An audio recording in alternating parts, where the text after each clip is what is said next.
토론의 시즌이 다가왔는데 예. 제일 기억에 남으시는 토론이 있으실까요? 1월 2일에 신년 토론.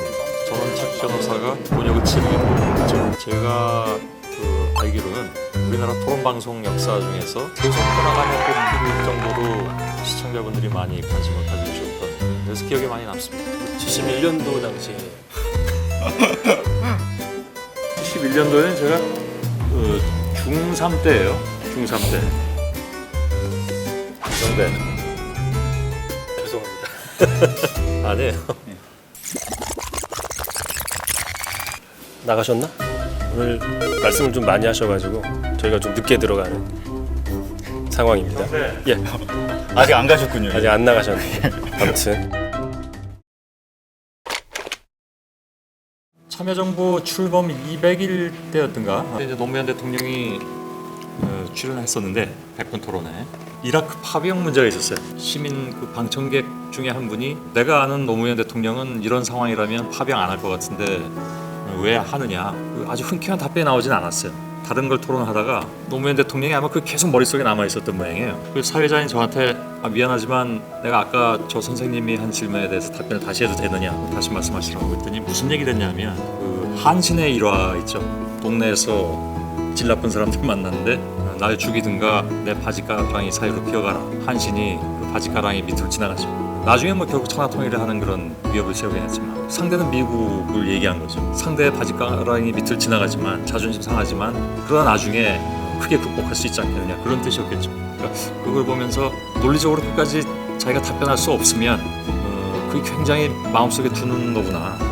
그때가 임기 한 1년 반 남겨뒀을 텐데 이제 유시민 전 장관, 요즘 작가라고 그러지만 유 작가의 표현에 따르자면 노무현 대통령 씹는 것이 국민 스포츠다, 뭐 모든 것은 노무현 탓. 아마 그 노 대통령도 그런 세간의 여러 가지 얘기들을 다 듣고 있었겠죠. 그때 노무현 대통령이 제작진한테 뭐라고 했냐면 내가 잘 못해서 미안하다.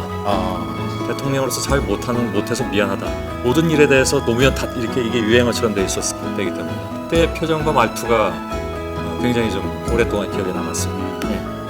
이상이 노무현 전 대통령과의 일화이고.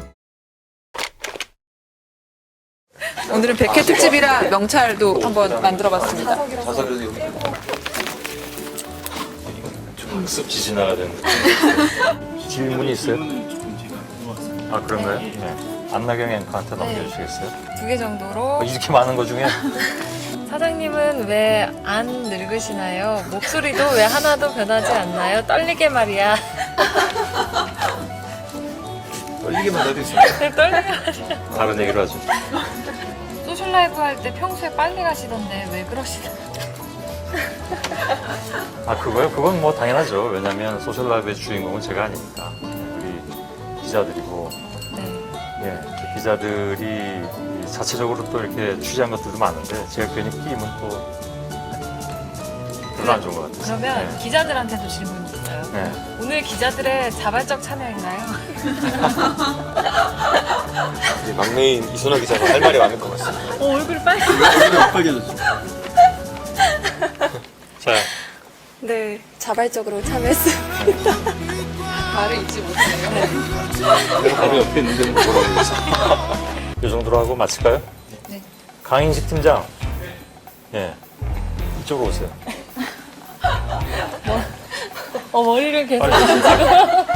갑작스러워. 빨리 오세요. 우리 카메라는 요 세 사람, 물론 강버드 기자도 같은 부서지만, 예. 여기 나와 있는 사람 중에는 요 네 사람이 우리 소셜 라이브를, 물론 카메라 뒤에 있는 사람들도 있지만, 잠깐만요.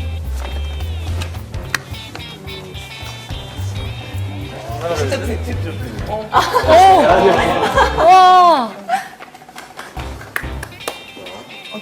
이거 좀 받아들여야 되지 않을까요?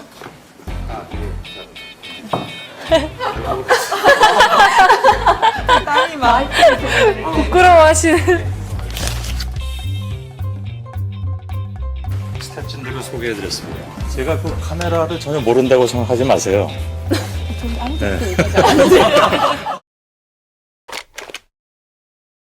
그동안 대선 주자들 인터뷰를 많이 하셨잖아요. 이슈가 됐던 것들 보니까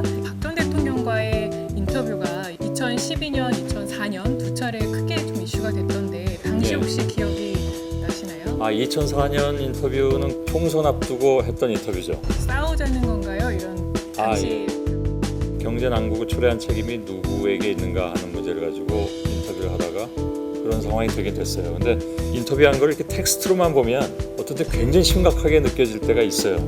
그 당시 인터뷰가 그렇게까지 텍스트로 보는 것처럼 엄청나게 심각했다고 생각하지는 않았는데, 왜냐하면 그 당시 박 전 대통령도 좀 웃으면서 이렇게 얘기를 했으니까 지금 저하고 싸우자는 거예요. 근데 그것도 제가 확신할 수는 없죠.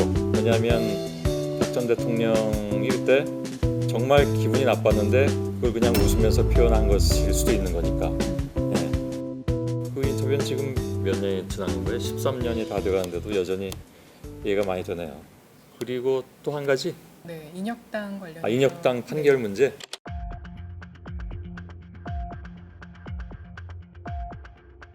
그 얘기하려면 길어지는데 짧게라도 좀 들려주십시오. 짧게라도요. 최대한 축약해 보겠습니다. 이제 저한테 전화가 왔어요. 우리 시선집중 그때 같이 하던 제작진이 그 당시 박근혜 후보 쪽에서 인터뷰를 하겠다고 한다. 그래서 왜 지금 갑자기 인터뷰에 응하겠다는 이유가 뭐지? 라는 생각을 했어요. 그 당시 박근혜 후보의 과거사에 대한 인식 문제로 굉장히 좀 첨예하게 논란이 되어 있었을 텐데, 저는 뭐라고 생각했냐면 아마 과거사 인식에 대해서 다른 자세를 보여주기 위해서 저희 프로그램과 지금 이 시점에 인터뷰를 하려는 거구나.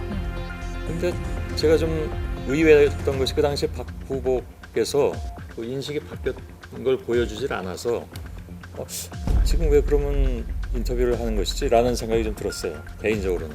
뉴스맨들은 그렇잖아요. 남궁 기자도 그렇고 안 기자도 그렇고 뭔가 뉴스를 만들어내고 싶은 생각이 사실 있잖아요. 그래서 그 인터뷰에서 박근혜 후보의 과거사에 대한 인식이 이렇게 바뀌었다라는 것이 나오면 그게 뉴스가 되잖아요. 그래서 지속적으로 질문을 던졌던 것인데 이제 마지막 질문이 인혁당 질문이었고, 그 결과는 뭐 제가 따로 여기서 더 설명드리지 않았고 그렇게 됐습니다. 인혁당 사건 피해자들에 대해서 혹시 사과하실 생각이 있으신 건지요? 그 부분에 대해서는 그 대법원 판결이 이렇게 두 가지로 나오지 않았습니까? 예. 그래서 그 부분에 대해서도 또 어떤 그 좀 앞으로의 판단에 맡겨야 되지 않겠는가? 예. 그런 답을 제가 한번 한 적이 있습니다. 예. 거기서 특별히 더 진전된 것은 없다. 예, 왜냐하면 이게 다른 판단이 나왔기 때문에 예. 똑같은 대법원에서. 많은 어찌 보면 이제 질곡들이었는데 그걸 다 겪고 JTBC에 와서 여러분들과 안나경 앵커를 만난 것이 아닌가라고 생각하고,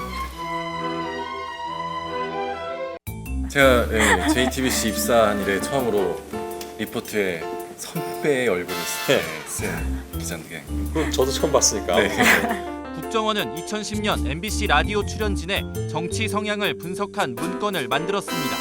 간부 정모 씨에 대해선 손석희 앵커를 비호하는 등 무소신 행태를 보인다는 성향 분석을 해놨습니다. 저번에 서복회 선배가 여기 나와서